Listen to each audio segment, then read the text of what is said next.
सुरू करू काय? हा,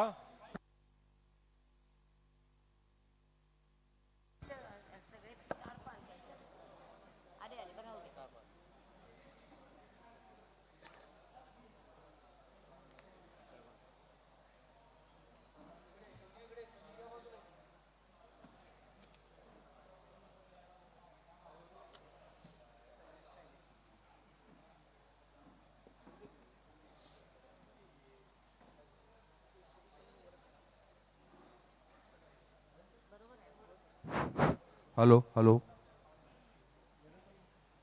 चला सुरू करू दे का? नमस्कार. कोल्हापूर महापालिकेची निवडणुकीची रणधुमाळी सुरू आहे आणि या निवडणुकीमध्ये कोल्हापूरमध्ये महायुतीच्या माध्यमातून प्रशासकांचा जो काही कारभार आहे, डायरेक्ट कंट्रोल निवडणुका न झाल्यामुळं महायुती सरकारचा आहे. विद्यमान मुख्यमंत्री असतील, उपमुख्यमंत्री असतील, पालकमंत्री असतील, यांचा डायरेक्ट अधिकार त्याच्यावर आहे आणि म्हणून आम्ही हा पंचनामा या ठिकाणी प्रकाशित करत आहोत की या महापालिकेचा कारभाराचा हा पंचनामा आहे. रस्त्याच्या संदर्भातला असेल, ड्रेनेजच्या संदर्भातला असेल, कोल्हापुरातल्या असुविधा असतील, या सगळ्याला जबाबदार कोण आहे? तर महायुतीचं सरकार आहे. कारण की ज्यावेळी पालकमंत्री म्हणतात की आता डायरेक्ट आमचा कंट्रोल आहे महापालिकेवर, ज्यावेळी सत्तेतले आमदार म्हणतात की आमचा डायरेक्ट कंट्रोल आहे, मग आता जबाबदारी सुद्धा त्यांनी घ्यावी की हा आम्ही लोकांच्या पुढे मांडतोय की आज जी कोल्हापूरची वाताहत आहे, कोल्हापूरची अवस्था आहे, त्याला जबाबदार कोण असेल? तर हे विद्यमान महायुतीचं सरकार या ठिकाणी जबाबदार आहे आणि त्याचं उत्तर त्यांनी देणं या ठिकाणी अपेक्षित आहे. कारण की मी म्हटलं तसं 100 कोटीचे रस्ते आले, ते काय झाले या बातम्या तुमच्याच आम्ही त्या ठिकाणी दिलेल्या आहेत. सगळ्या ज्या बातम्या इथं आलेल्या आहेत त्या तुम्ही माध्यमांनी दिलेल्या आहेत की माध्यमांनी प्रत्येक विषयावर ज्या बातम्या दिलेल्या आहेत त्याच आम्ही लोकांच्या समोर मांडतोय. सत्य लोकांच्या समोर मांडतोय की खड्ड्यांचे रस्ते 2 महिन्यात 2 कोटींचा खड्डा, 100 कोटीतला एकही रस्ता पूर्ण नाही, गाड्यांचा खुळखुळा, मनके होतात ढिल्ले.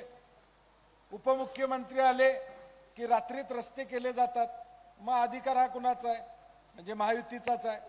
मग उपमुख्यमंत्री येतात त्या दिवशी रात्रीत रस्ते होतात, याचा अर्थ काय? सत्ता महायुतीची या ठिकाणी. प्रदूषणाचा विषय असेल, थेट पाईपलाईन आली पण नियोजन ढासळले.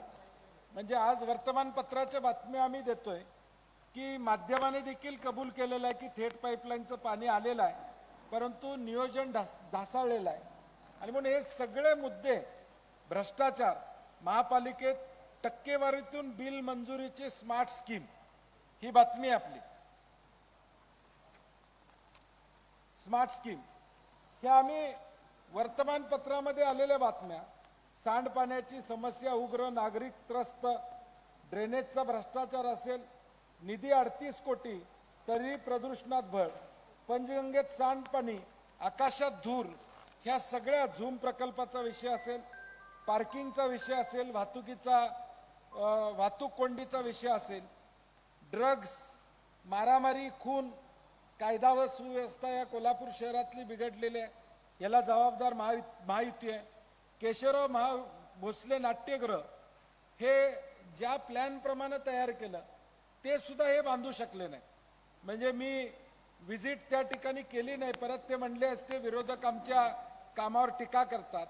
परंतु तिथला जो काही रिपोर्ट आला, श्रीमंत छत्रपती शाहू महाराज आणि तिथली कमिटी ज्यावेळी गेली त्यावेळी जे ठरलं होतं त्याच्यापेक्षा वेगळं तिथं झालेलं आपल्याला अनुभवाला त्या ठिकाणी आलेलं आहे. मैदान आणि बगीचाची परिस्थिती आणि अंबाबाई मंदिरच्या परिसरामध्ये आज लाखो पर्यटक येतात, तिथली दुरावस्था, हा सगळा महायुतीचा कारभाराचा पंचनामा आज आम्ही जनतेसमोर या ठिकाणी मांडत आहोत.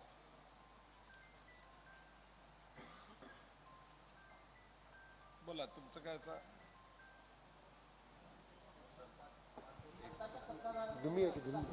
की जरी हा संपूर्ण कारभार प्रशासक बघत आहेत, त्यामुळे सत्ता आहे ती याच्या आधी आपल्याकडेच होती, काँग्रेस आणि राष्ट्रवादीकडे.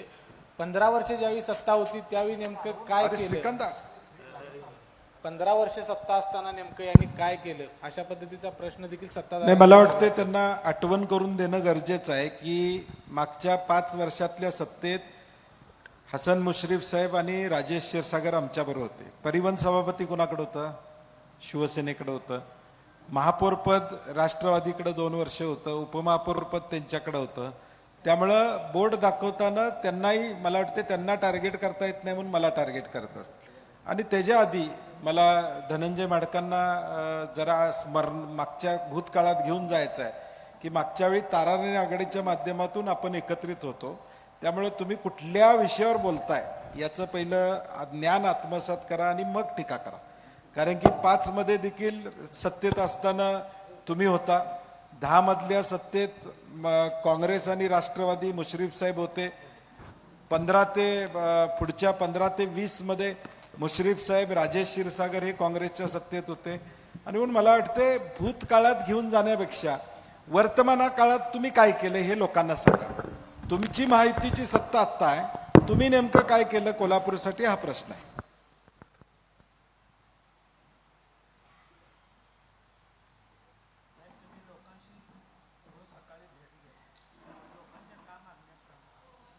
नाही, आज सुद्धा रंकाळा परिसरामध्ये मी भेट दिली. सगळीकडे जवळजवळ 2-3 हजार लोकांना मी सकाळी 7 वाजल्यापासून भेटत होतो. मेन मुद्दा कोल्हापूरच्या रस्त्यांचा आहे, प्रदूषणाचा आहे, रस्ते बरोबर नाही आहेत. हा मेन मुद्दा. प्रामुख्यानं आमच्याकडे ज्या 12,000 सूचना आल्या जाहीरनाम्याला, त्यामध्ये सुद्धा रस्ते हाच प्रमुख विषय या ठिकाणी.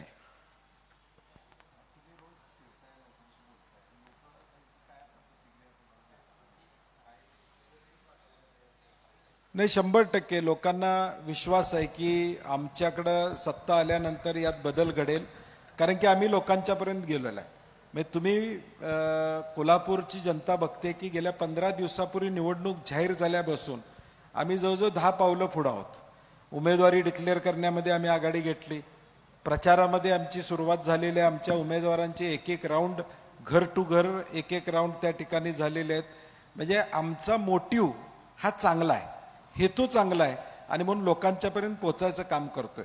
अजून त्यांच्या माघारी एका वॉर्डामध्ये 2-2 बेबी फॉर्म त्यांचे आहेत. अजून तो वाद त्यांचा मिटलेला नाही. महायुती एकत्रितपणे यादी जाहीर करू शकली नाही, सीट वाटप जाहीर करू शकलं नाही. म्हणजे सावळा गोंधळ आज त्यांच्यामध्ये, आमच्यामध्ये तसा कुठलाही गोंधळ नाही. आम्ही एकमुखानं पुढे जातोय. स्थिर शासन देणार याची खात्री जनतेला आहे. तुम्ही कोल्हापूर कसं तुम्ही म्हणशील तसे कॅम्पेन त्या ठिकाणी राबवलं, मात्र त्याला टीका देणारे होर्डिंग देखील त्या ठिकाणी कोल्हापुरात पाहायला मिळाली. त्या सगळ्या टीकेला कसं बघतायत? त्याच पद्धतीचे होर्डिंग लावण्यात आलेले आहेत आणि टीका देखील त्यातून झाली. मला वाटतं विरोधकांचं काम विरोधक म्हणून ते त्या ठिकाणी करतायत. सत्तेत ते आहेत. आम्ही विरोधकाची भूमिका या ठिकाणी निभावतोय. आमचं कॅम्पेन हे पॉझिटिव्ह कॅम्पेन आहे. कोल्हापूर शहराच्या विकासाचं कॅम्पेन आहे. कोल्हापूरच्या डेव्हलपमेंटचं कॅम्पेन आहे. जेनझी या जनरेशनला रिप्रेझेंट करणारं आमचं कॅम्पेन आहे. त्यांनी काय करणार ते सांगत नाहीत, ते आमच्यावर टीका करतायत आणि त्यामुळे त्यांना करू द्या. आम्ही लोकांचा विश्वास या कॅम्पेनच्या माध्यमातून मिळवणार आहोत. कॅम्पेन मधनं काय काय अपेक्षित उत्तरं तुम्हाला आलेली आहेत का आणि जाहीरनामा कधी प्रसिद्ध आता? आमचा जाहीरनामा 7 तारखेला येईल, त्यावेळी मी खुलासानं या विषयावर बोलेन. साहेब, महायुतीकडून जो काही प्रचार केला जातोय त्यामध्ये एक महत्त्वाचा मुद्दा असा मानला जातो की केंद्रात आणि राज्यात महायुतीचं सरकार आहे. मग हे निधी कुठून आणणार आहेत? जर यांच्याकडे सत्ता गेली तर हे निधी कसा आणणार आहेत असा एक प्रश्न उपस्थित केला जातोय. नाही, मला वाटतं याचं विस्तारानं उत्तर मी जाहीरनाम्याच्या दिवशी देतो. तुम्ही प्रश्न विचारा, कारण की त्याचं उत्तर देखील मी योग्य पद्धतीनं त्या दिवशी 7 तारखेला देतो. विशेष करून इचलकरंजीतून काल टीका झालेली त्याच पद्धतीची की सतेज पाटलांनी त्या इचलकरंजीच्या पाणी प्रश्नावरती या ठिकाणी बोलले. नाही, राहुल आवाडे अजून लहान आहेत. त्यांना काय बोलायचं कळत नसेल कदाचित. अभि तो बच्चा आहे, त्यामुळं फार त्यांच्यावर बोलण्याची आवश्यकता असं मला वाटत नाही. तुम्ही वर्षभर तुमची सत्ता आहे, महायुती आहे, तुम्ही म्हणताना महायुती आहे, मग काय इचलकरंजीचा पाणी प्रश्न सोडवला नाही? तुम्हाला महापालिकेची निवडणूक होती माहीत होतं, आणि त्या निवडणुकीच्या आधी हा तुम्ही करायचं होतं ना, क्रेडिट घ्यायचं होतं. मी जसं धाडसानं सांगितलं होतं आमदारकी लढवणार नाही, थेट पाईपलाईन मंजूर झाली नाही, तुम्ही वर्षभरात ते करून दाखवायचं होतं. आणि म्हणून आम्ही आज तुम्ही सत्तेत आहात, सत्तेत असताना तुम्ही करू शकला नाहीत, तर आम्ही करून दाखवू हा विश्वास आहे, आणि त्याचा प्लॅन आमच्याकडे आहे. त्याचं उत्तर आम्ही इचलकरंजीत नक्कीच देऊ. आज फडणवीस कोल्हापूर जिल्ह्याच्या दौऱ्यावरती आहेत, रोड शो देखील इचलकरंजीत ते घेणार आहेत. शिवाय महायुतीचा आज प्रचाराचा शुभारंभ होतोय, कसं बघता एकंदरीत? नाही, मला वाटतं ते काय देणार दिलं त्यांनी 3 वर्षात कोल्हापूरला, त्याचं उत्तर दिलं पाहिजे. काय देणार आहे त्यांच्या हातात नाही आहे. काय दिलं 3 वर्षात? महालक्ष्मी मंदिरला किती पैसे दिले? घोषणा फक्त झाल्या, पैसे कुठले त्या ठिकाणी मिळाले नाहीत. रस्ते चांगले झाले का? 100 कोटीचा निधीचं काय झालं? त्याच्यावर तक्रारी आल्या, त्याच्यात भ्रष्टाचार झाला अशा तक्रारी झालेल्या आहेत. रस्त्यावर PIL दाखल झाली, त्यानंतर महापालिकेनं कारवाई केली. हा कारभाराचं उत्तर प्रदेशाध्यक्षाने आणि मुख्यमंत्र्यांनी द्यावं अशी आमची अपेक्षा असणार आहे. सतेज पाटील यांनी 2 वेळा कोल्हापूरकरांना नवीन टॅगलाईन वेगवेगळे आणून फसवलेला आहे. आता कोल्हापूरकर फसणार नाहीत, विधान परिषदेला उभा राहण्याची देखील आता परिस्थिती नाही, अशा पद्धतीची टीका धनंजय महाडिक यांनी केलेली आहे. नाही, मला वाटतं ते काय बोलतात त्यांना लक्षात येत नसेल कदाचित. मला वाटते अशी अवस्था आहे त्यांची. राज्यसभेवरच्या व्यक्तिमत्वानं काय बोलायचं हे थोडं तारतम्य ठेवलं पाहिजे. कोल्हापुरातली जनता ही 3 आणि 4 सीटा काँग्रेसला देणार. कोल्हापुरातले लाखो मतदार हा निर्णय घेतील. धनंजय महाडिक निर्णय घेणार नाहीत. धनंजय महाडिक निर्णय घेऊन कोल्हापुरातली जनता ऐकत असती तर 2,70,000 कार्यक्रम झाला नसता. त्यामुळे कोल्हापुरात शहरातली जनता निर्णय घेईल ना, की कुणाला बहुमत द्यायचं, काँग्रेसला किती जागा द्यायच्या. एक माणसाच्या बाहेरच्या जिल्ह्यातल्या आलेल्या आणि इथं प्रस्थापित झालेल्या माणसावर हुकमावर हा कोल्हापूर शहर चालणार नाही. नाही, मग त्याचंच उत्तर मी दिलं आता, त्याचंच उत्तर मी दिलं.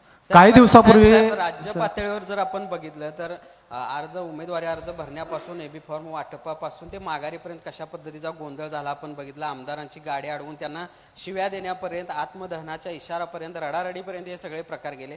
याआधी असं वातावरण कधी बघितलं गेलं नव्हतं राज्यानं. कसं बघता एकूणच ही जी काही परिस्थिती चाललेली आहे?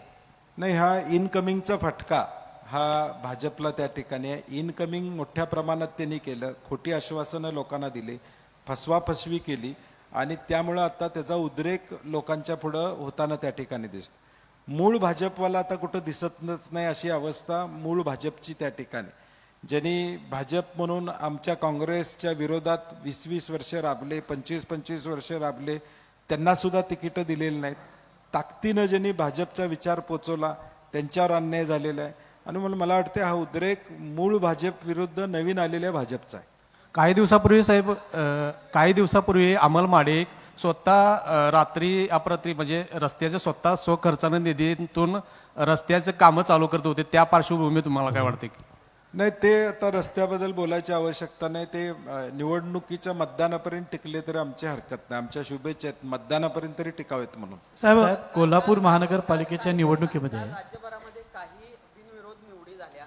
या बिनविरोध निवडी बहुतांशी या महायुतीच्याच आहेत, आणि या बिनविरोध निवडींवरून आता संशय कल्लोळ वाढल्याचं दिसते. जे काही उमेदवार विरोधामध्ये उभे राहणार होते त्यांच्यावर कुठंतरी दबाव टाकून हे उमेदवारी मागे घ्यायला लावले, आणि या सगळ्या इलेक्शन बिनविरोध केले गेले अशा पद्धतीचा आरोप आता होतोय. नाही, पैशाचा वारेमाप वापर, प्रशासनाचा दबाव, आरोनी अनेक ठिकाणी चुकीचे घेतलेले निर्णय आणि गैरफायद्यातून या महायुतीचेच कसे बिनविरोध होतात, महायुतीचेच उमेदवार कसे बिनविरोध होतात, बाकी कुठल्या पक्षाचे का होत नाही. याचा अर्थ दबावाचं राजकारण, पैशाचं राजकारण, यातून या सगळ्या गोष्टी होतात. आजच निवडणूक आयोगानं बिनविरोध ज्या झालेल्या आहेत त्याची चौकशी करावी अशा सूचना त्या ठिकाणी दिलेल्या आहेत. मला वाटते निवडणूक आयोगानं चौकशीचा फार्स न करता खरी चौकशी करावी अशी आमची अपेक्षा आहे. साहेब, थेट पक्षावर कारवाईची मागणी बच्चूकडून केली. काँग्रेसकडून तशा पद्धतीनं काही आक्रमक भूमिका घेतली जाणार नाही, 100% आम्ही पक्ष म्हणून देखील आम्ही त्याची चौकशी करावी. आणि ज्या पक्षाचे उमेदवार निवडून आले नेमकं त्यांचेच कसे निवडून आले, त्यांचेच बिनविरोध कसे झाले, याचा अर्थ काय की दबावाचं राजकारण आणि पैशाचा वापर. काल महायुतीकडून माघारीचा दिवस साहेब, होता. काल माघारीचा दिवस होता. महायुतीकडून भाजपच्या निष्ठावंत कार्यकर्त्यांना आमिष दाखवली गेली आणि यात कसबा बावड्यात कमळ चिन्ह गायब झाले. त्याचं उत्तर दिले की अमित शहा तर त्यांच्याकडनं मूळ भाजपवाला आता बाजूला गेलाय. महायुतीकडे जास्त प्रमाणात इन्कमिंग झाल्यामुळे सगळ्यांना तिकीटं देता आली नाहीत, म्हणून बी टीम म्हणून त्यांनी जनसुराजला बाहेर काढलं का? कारण कुठून बंडाळी होऊ नये, त्रासदायक होऊ नये म्हणून जनसुराजची काम करते. भाजपची बी टीम राष्ट्रवादी पण आहे, भाजपची बी टीम जनसुराज्य पण आहे हे ते म्हणतात. मग त्यांनी आता भाजपवर टीका करावी. आता त्यांनी जर स्वतंत्र 30 उमेदवार उभे केले असतील तर त्यांचं टार्गेट कोण, भाषणावरनं त्यांच्या कळेल की त्यांचं टार्गेट महायुती आहे का आम्ही आहोत. आमच्यावर टार्गेट केलं त्यांनी सगळ्या गोष्टीत तर मग ते ओळखायचं की भाजपची बी टीम आहे. आणि राष्ट्रवादीमध्ये सुद्धा तुम्ही बघितलं असेल, राष्ट्रवादीला कुठल्या जागा दिल्या हे तुम्ही तपासून जर बघितलं तर नेमक्या कुठल्या प्रभागातल्या जागा राष्ट्रवादीला देण्यात आल्या. तिथल्याही मतदारांना माहिती आहे की राष्ट्रवादी सुद्धा भाजपचीच आघाडी आहे. हे लोक आता मतदानातून दाखवून देतील. राज्यभरात नाही, हे अजित पवार राष्ट्रवादी, ते नव अजित पवार राष्ट्रवादीला ज्या जागा दिल्यात त्याच्यावर बोलतोय मी. साहेब, सगळीकडे पूर्ण साहेब महाराष्ट्रात बंडखोरी कुठेही महायुती झालेली नाही, फक्त कोल्हापुरातच महायुतीचे तिन्ही घटक पक्ष एकत्र लढतायत. ह्याच्याकडे तुम्ही कसं बघता? नाही, मला वाटतं कोल्हापूरकरांचा मॅन्डेट कदाचित त्यांना माहीत असेल, धास्ती घेतली असेल कोल्हापूरकरांची आणि ही निवडणूक कोल्हापूर विरुद्ध महायुती असणार आहे. खड्डेयुक्त कोल्हापूर जे महायुतीनं केलेलं आहे, धुळायुक्त कोल्हापूर जे केलेलं आहे, भ्रष्टाचार टक्केवारीनं माखलेलं जे कोल्हापूर आहे, किंबहुना प्रदूषणयुक्त जे कोल्हापूर केलेलं आहे, अंबाबाईचा विकास न करणाऱ्या महायुतीबरोबर कोल्हापूरकरांची लढाई असणार आहे. महायुतीत मोठ्या प्रमाणात बंडखोरी झाल्यासारखं दिसते, त्याचा फायदा काय आपल्याला होईल काय? नाही, निश्चितपणे होईल. काल बंडखोरी सगळ्याच पक्षात झाली, काँग्रेसमध्ये सुद्धा बंडखोरी झाली. त्या बंडखोरांना नोटीस द्यायचं काम आज काँग्रेस करणार आहे. एकूणच काय ऍक्शन घेतली जाणार आहे बंडखोरी? नाही, शेवटी या निवडणूक प्रक्रियेमध्ये माघारीपर्यंत सगळे पक्ष प्रयत्न करत असतात माघार घ्यावं. आमच्या विचाराचे जे फॉर्म भरले होते त्या 71 लोकांनी काल माघार घेतली, म्हणजे काँग्रेसच्या. आणि आज दुपारी आम्ही त्यांना 3:30 वाजता बोलवून त्यांचे आभार मानणार आहोत आणि त्यांना या निवडणुकीमध्ये सक्रिय करणार आहोत. राज्यभरातला आकडा. हा, तर राज्यामध्ये जिथं माघार घेतलेलं नाही तिथं प्रदेश काँग्रेस योग्य ती कारवाई निश्चितपणे त्या ठिकाणी करणार. ज्यांना सांगून सुद्धा या ठिकाणी माघार घेतली नाही त्यांना नोटीस देणं असेल, जी पक्षशिस्तीची कारवाई ती प्रदेश काँग्रेसकडून केली जाईल. वंचित आणि शरद पवार गट एकत्र या निवडणुकीला सामोरं जातोय. सामान्यतः भाजपच्या विरोधातला जो मतदार आहे तो या सगळ्यांना मतदान करत असतो. हे रोखण्याचं एक आव्हान आपल्यासमोर असणार आहे, ते कशा पद्धतीनं थांबवणार? नाही, शेवटी लोक विचार करताना काँग्रेस हा मोठा पक्ष आहे, सत्ता बहुमत हे काँग्रेसचं येणार आहे, या भावनेतून काँग्रेसलाच मतदान करतील. त्यांना मॅन्डेट मिळेल नाही मिळेल हे मी मोठं वक्तव्य करणार नाही दुसऱ्या लोकांसारखं. समजा त्यांना सुदैवानं त्यांच्या जागा आल्या तर पोस्टपोल अलायन्समध्ये ते माझ्याबरोबर येतील. पण वंचित मुंबई महानगरपालिकेमध्ये काँग्रेसच्या वाट्याला आलेल्या 5 जागा आणि मागते, महादेव जानकरांच्या नाही, वाट्यात. ठीक आहे, हे चालू असते, म्हणजे शेवटपर्यंत चालू असते. आता आमची शिवसेनेची वाटाघाट करत असताना आम्ही 7 जागा त्यांना दिल्या. 1 जागेवर त्यांच्या उमेदवाराची तांत्रिक अडचण आली, तिथं आम्ही काँग्रेसचा उमेदवार दिला. हे अंडरस्टँडिंगचा भाग असतो आणि मला वाटतं तो बऱ्याच शहरामध्ये घडत असतो. केंद्रात आणि राज्यात महायुतीची सत्ता असताना कोल्हापूरमध्ये काँग्रेसची सत्ता आल्यावर ते काय विकास करतील असं विरोधकांकडून सारखा आरोप केला जातो. मी याच्यावर 7 तारखेला जाहीरनाम्याच्या वेळी विस्तारानं उत्तर देणार आहे. साहेब, तुम्ही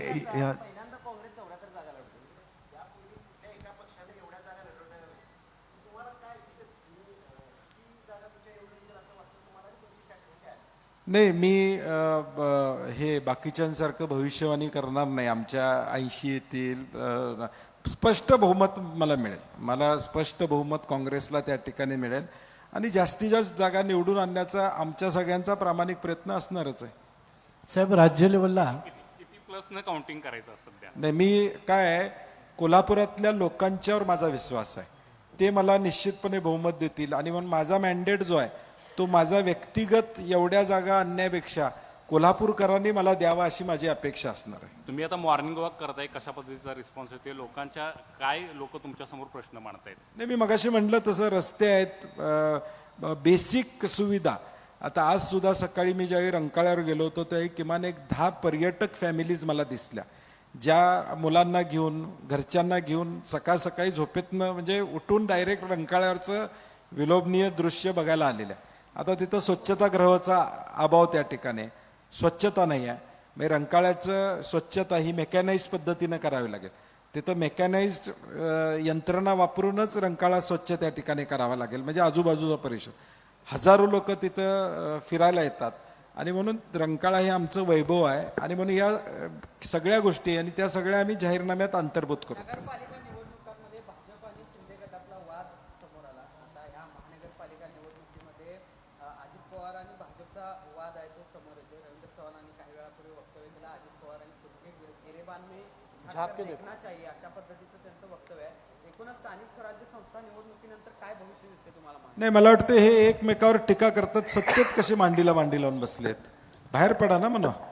अजितदादांनी बाहेर पडावं. एवढी जर टीका होत असेल अजितदादांच्यावर भाजपकडनं तर भाजपनं त्यांना अजितदादांनी तर बाहेर पडावं किंवा भाजपनं तरी त्यांना काढावं. म्हणजे तुम्ही इकडं एकमेकाचे वाबाडे काढणार लोकांच्या समोर मतं मिळवण्यासाठी आणि मंगळवारच्या कॅबिनेटला तुम्ही एकत्र असणार. आज मला वाटतं या पुढच्या कॅबिनेटला जर आचारसंहिता जिल्हा परिषदेची लागली नाही तरी हे दोघं उजवीकडं आणि डावीकडे बसलेले आम्हाला बघायला मिळणार. हे थोतांड आहे, खोटं आहे सगळं हे. आणि मग जनतेनं फसू नये, या दोघांनाही घरी बसवायचं काम या महाराष्ट्रातल्या जनतेनं करावं अशी आमची इच्छा. साहेब, काल आदित्य ठाकरे, अमित ठाकरे यांनी आपला जाहीरनामा सादर केला. त्यामध्ये ते म्हणतात की 1,00,000 घरं मराठी बांधवांना येत्या वर्षभरात आम्ही बांधून देणार. प्रॅक्टिकली शक्य आहे का निवडणुकी जुमला आहे हा? नाही, शेवटी मला वाटतं याचं उत्तर मुंबई काँग्रेस तिथं त्या ठिकाणी देईल. कारण की तिथं आम्ही एकमेकाच्या उलटं या ठिकाणी लढतोय. त्यामुळे काँग्रेसचा जाहीरनामा काय आम्ही वाचलेला नाही तिथलं. त्यामुळे उत्तर देणं संयुक्तिक राहणार नाही. आजपर्यंत इतक्या निवडणुका लढवल्या आहेत आपण. या निवडणुकीबद्दल तुमचं काय मत आहे? नाही, या निवडणुकीचं एक वेगळं महत्त्व आहे. महापालिका महायुतीच्या ताब्यात आहे आणि आम्हाला निश्चितपणे खात्री आहे की काँग्रेसला बहुमत या ठिकाणी मिळेल. 15 जानेवारी काँग्रेसबरोबर अशा पद्धतीनं ही सगळी भूमिका लोकांची असणार आहे. त्यामुळे निश्चितपणे आम्हाला मॅन्डेट हा मिळेल अशी आम्हाला खात्री आहे. 81 जागांपैकी साहेब 81 जागा प्रथमच चार उमेदवारांना निवडून आणावं लागणार आहे जनतेला. जनतेमध्ये अजूनही संभ्रमावस्था आहे आणि उमेदवार ज्यावेळी प्रचारासाठी बाहेर उतरत आहेत त्यावेळी आमच्या चिन्हासमोर एक तरी बटन दाबा अशा पद्धतीचा प्रचार चालू आहे. तर तुमचा आता 4 उमेदवारांचा प्रचार या येत्या दिवसात कसा असणार आहे आणि तुमच्या सभा कशा असणार आहेत? आम्ही परवा 81 उमेदवारांची मीटिंग घेतलेली आहे आणि त्या बैठकीमध्ये सूचना दिलेल्या आहेत.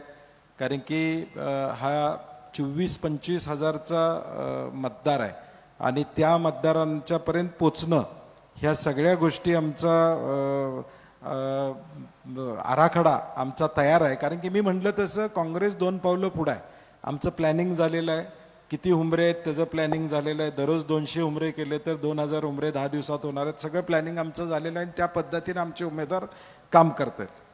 ठाकरेंच्या सेनेला खरं तर 12 जागा देण्याचा प्रस्ताव होता. ती जागा वाटपाचं नेमकं काय झालं? कारण त्यांच्या वाट्याला आता 6 जागाच त्या ठिकाणी. नाही, ते समाधानी आहेत. त्यामुळे काय अडचण नाही आमची. साहेब, निवडणुका होत असताना आत्ताच एक बातमी आलेली आहे की गडचिरोलीमध्ये एक गरोदर माता उपचारासाठी जात असताना पायपीट करत असताना उपचार मिळाले नाहीत. ती स्वतःने तिचं बाळ दगावलेलं आहे. या 6 किलोमीटर ती चालत होती. तर या पार्श्वभूमीवर राज्याच्या आरोग्यमंत्र्यांना तुम्हाला काय सांगायचं आहे आणि या संपूर्ण निवडणुकीच्या कालावधीत मंत्र्यांनी कामं केली पाहिजेत की नाही? नाही, जे मंत्रिपदावर आहेत त्यांनी त्याची दखल घेतली पाहिजे. आरोग्य खात्याची परिस्थिती काय आहे याचे वाबाडे दररोज महाराष्ट्रामध्ये या ठिकाणी निघत आहेत आणि किमान त्यांनी जाऊन तिथं भेट दिली पाहिजे. त्या कुटुंबाचं सांत्वन त्या ठिकाणी केलं पाहिजे. का घडलं याची चौकशी त्या ठिकाणी करणं अभिप्रेत आहे. त्यातही थोडा वेळ त्यांनी द्यावा. आरोग्य खातं मोठं खातं, या राज्यातल्या जनतेचं आरोग्य त्यांच्या हातात आहे. त्यामुळे तिकडं थोडा वेळ द्यावा अशी आमची अपेक्षा असणार आहे. ते मी अधिवेशनात त्याच्याबरोबर बोललेलो आहे की जी आरोग्य विभागामध्ये खरेदी झाली तो GST जो 15% होता तो GST नंतर 5% झाला. त्याच्या संदर्भातला जो रेट वाढला होता त्याच्याबद्दलचं काय केलं हे मी विधान परिषदमध्ये विचारलं होतं. परंतु आता बहुमत एवढं आहे की विरोधकाच्या प्रश्नाला उत्तरच द्यायचं नाही अशी सत्ताधाऱ्यांची परिस्थिती आहे. अजून 2-3 विषय आहेत, पुढं ते बोलल्यानंतर मी बोलणार आहे. काल अजितदादा बोलताना असं म्हटले की पत्रकारांनी विचारलं त्यावेळी की शरद पवार आणि आपला फोटो एकाच होर्डिंगवर आहे, तर पुढे या देखील असं पाहायला मिळेल का? तर अजितदादा म्हटले की तुमच्या तोंडात साखर पडू. दोन्ही राष्ट्रवादी एकत्र येतील असं वाटतं का? नाही, हे पुणे महापालिका आणि पिंपरी चिंचवडसाठी ही आघाडी झालेली आहे असं माझं मत आहे. महाविकास आघाडी किंवा इंडिया आघाडी म्हणून आदरणीय पवारसाहेब त्याचं नेतृत्व करतात. तेव्हा मला नाही वाटत की महाराष्ट्राच्या राजकारणात किंवा देशाच्या राजकारणात हे एकत्र येण्याचा विषय असेल असे मला काही वाटत नाही.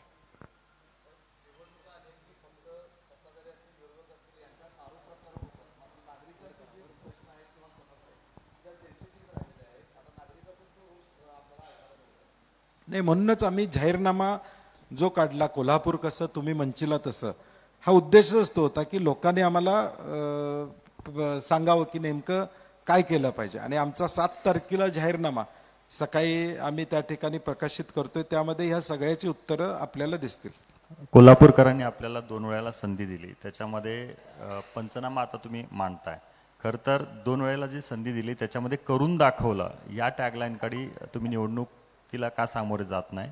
कारण आपण पाहतो की प्रशासकाच्या काळात जो भ्रष्टाचार झाला तो मांडण्याचा आपण प्रयत्न करताय, पण तुम्ही केलेल्या कामांची यादी कोल्हापूरकरांच्या पुढे मांडली असती तर सकारात्मक एक मेसेज गेला असता. 100% आम्ही जाहीरनामा ज्यावेळी जाहीर करू त्यावेळी आम्ही काय काय केलंय कोल्हापूरसाठी, थेट पाईपलाईनचा विषय असेल, पोलिसांची घरं असतील, संभाजीनगर बस स्थानक असेल, ही सगळी यादी आमच्याकडे, ती आम्ही मांडूच. परंतु आत्ता जे पंचनामा करण्याचा उद्देश काय आहे की डायरेक्ट सत्ता महायुतीची आत्ता आहे. ह्या सगळ्या गोष्टीला महायुती जबाबदार आहे, हे लोकांच्या पुढं आम्हाला मांडणं गरजेचं आहे. आणि म्हणून हा पंचनामा मी करतोय. आम्ही जे केलेलं आहे ते आता 2-3 दिवसात आम्ही एकत्रितपणे तुमच्यासमोर मांडू की गेल्या 5 वर्षात 10 वर्षात न्याय संकुल असेल, विभागीय क्रीडा संकुल असेल, हे सगळं आमच्या काळातच या शहरामध्ये झालेलं आहे. संभाजीनगर बस स्थानकाचा आपण उल्लेख केला. बस स्थानक पूर्ण तयार गेली काही दिवस झालं, मात्र ते उद्घाटन का त्या ठिकाणी झालं नाही? मी तेच म्हणतोय ना, आता सत्ता महायुतीची आहे ना, सत्ता महायुतीचे. तयार होऊन 1 वर्ष झालं, तयार होऊन 1 वर्ष झालं. तुम्ही अजून चालू करू शकत नाही. तुम्ही नवीन काय करणार? जे आम्ही केलेलं आहे त्याचं उद्घाटन करायला तुम्हाला वेळ नाही. उद्घाटन करून बसेस चालू करायला तुम्हाला त्या ठिकाणी वेळ नाही आहे, तर तुम्ही नवीन काय करणार? लाडकी बहीण योजनेचे पैसे जमा व्हायला सुरुवात झालेली आहे. माघारीच्या दिवसांची मुदत काय किंवा मुहूर्त काढलेला दिसतोय महायुतीनं पुन्हा एकदा निवडणुकीच्या तोंडावर. नाही, महागाई हा मुद्दा महिलांच्या दृष्टीनं अत्यंत महत्त्वाचा आहे की आता 1500 रुपयाची नॉवेल्टी ही विधानसभेनंतर आता विषय तो बाजूला गेलेला आहे. आता महागाई, आता माता भगिनींच्या पुढं अडचणी आहेत दररोजच्या दैनंदिन, त्यामध्ये त्या सामोरा जात आहेत. आणि कोल्हापूर शहरातल्या अडचणी यासाठी महत्त्वाच्या असणार आहेत. हे नरेटिव्ह महाराष्ट्राचं नसणार आहे, देशाचं नसणार आहे. कोल्हापूर शहरामध्ये कोण पाहिजे, भगिनींची खऱ्या अर्थानं प्रश्न कोण सोडवू शकतो, हा नरेटिव्ह असणार आहे. प्रभाग क्रमांक 7 मध्ये आपल्याकडून काही खास दाव टाकण्यात आलेला आहे का कोल्हापूर महानगरपालिकेत? सगळ्या 20 प्रभागामध्ये सगळेच डाव आहेत. महायुतीमध्ये 3 पक्ष आहेत. प्रामुख्याने कोणता पक्ष आपल्या रडारवर राहील? कारण आपण पाहिलं की 2 पक्ष तर तुमच्या सोबत सत्तेत होते, भाजप मात्र त्या ठिकाणी वेगळी आहे. म्हणजे एकत्र आहेत पण तुमच्या टार्गेटवर कोण असणार आहे? नाही, मला वाटते ताराराणी आघाडी म्हणजेच भाजप, तेही सत्तेत होते पूर्वी. त्यामुळं आमचं टार्गेट कोणी असणार नाही. आमचा उद्देश फक्त कोल्हापूर शहराला डेव्हलप करणे हा उद्देश असणार आहे. आम्ही कुणावर टीका करत बसणार नाही. आमचा एजेंडा आहे डेव्हलपमेंटचा आहे, विकासाचा आहे, कोल्हापूर शहर सुंदर करायचा. तोच आम्ही पुढे घेऊन जाण्याचा प्रामाणिक प्रयत्न त्या ठिकाणी करणार आहे. आपण पाहतो की भाजपच्या वतीनं अक्षरशः फौज उतरवली जाते. प्रदेशाध्यक्ष कोल्हापुरात आहेत, मुख्यमंत्री इचलकरंजीत आहेत. काँग्रेसच्या वतीनं कोणकोणते दिग्गज या प्रचार सभेत याच्यावर या ठिकाणी? प्रदेशाध्यक्ष हर्षवर्धन संकपाळजी आहेत, बाळासाहेब थोरात साहेब आहेत, पृथ्वीराज चव्हाण आहेत, विश्वजित कदम आहेत. असे सगळे लोक हळूहळू आता सगळीकडेच महापालिकेच्या निवडणुका त्यांच्याही चालू आहेत. त्यामुळं जे येतील त्यांना घेऊन ताकदीनं या ठिकाणी लढायचं. नाही तर मी मगाशी म्हटलं तसं कोल्हापूरची जनता विरुद्ध महायुती आहे. ही लढाई आमची कोल्हापूरकर आम्ही आहोत आणि महायुती विरुद्ध आमची लढाई असणार आहे. त्यामुळे कोल्हापूरची जनताच हीच माझी ताकद असणार आहे.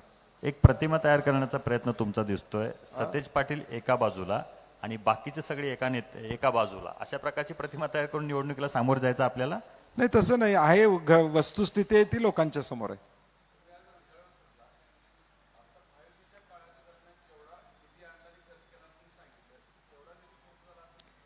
तिथं आता ज्यावेळी कॅग रिपोर्ट येईल, सीएजीचं ऑडिट ज्यावेळी होईल त्यावेळी लक्षात येईल की रंकाळ्यावर झालेल्या पैशाचा खर्च हा 5 रुपयाचं मटेरियल 10 रुपयाला कसं वापरलं गेलेलं आहे, सीएजी मध्ये येईल. 3.5 कोटीचा कारंजा काहीतरी बसणार आहे, तो 30-35 लाखामध्ये होऊ शकतोय. किती लाखात? 60. हा, कागल आता मुश्रीफ साहेबांनी चौकशी करावी त्याची. कागलमध्ये 55-60 लाखात तोच कारंजा होत असेल तर इथं 3-3.5 कोटी का खर्च होत आहेत. त्यामुळे मुश्रीफ साहेबांनी तिथला त्यांचा जो माणूस आहे 50-60 लाखात करणारा, तो जर पाठवून दिला तर 4 कारंजे होतील 3.5 कोटीत. हाच पंचनामा. विरोधकांकडून, आपल्या विरोधकांकडून असं सांगण्यात येते की ही निवडणूक बावडा विरुद्ध साने गुरुजी अशी आहे. तर काय हे वाटतंय काय तसं काय? नाही, मला वाटतं हे विषयच नाही आहे.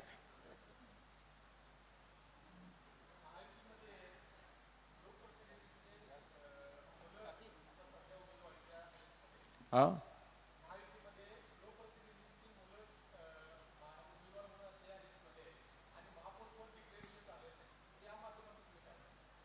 नाही, आता अनेक ठिकाणी महायुतीनं दिलेले आहेत. आता पुण्यामध्ये टिळक कुटुंबीय असेल किंवा भाजपची मूळ कुटुंबीय जी आहेत त्यांच्या घरामध्ये तिकीटं दिलेली आहेत. किरीट सोमय्याचे चिरंजीव त्या ठिकाणी लढतायत.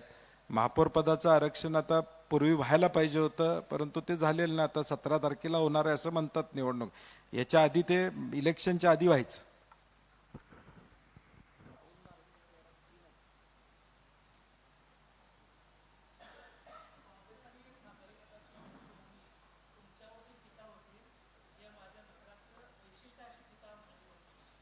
काय झालं?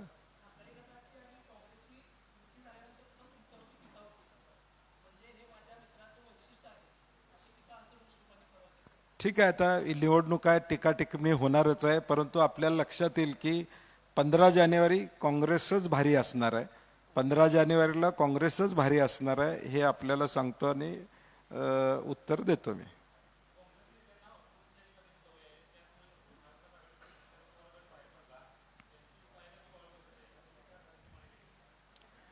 नाही, आता 450 लोक माझ्याकडे अर्ज करतात. त्यांना सगळ्यांना माझी लोकशाही माहीत आहे आणि सगळे उमेदवार घेतात. त्यामुळे त्यांनी काय बोलावं तो त्यांचा प्रश्न आहे, परंतु मला पुन्हा एकदा सांगायचं आहे 15 जानेवारी काँग्रेसच भारी असणार. धन्यवाद.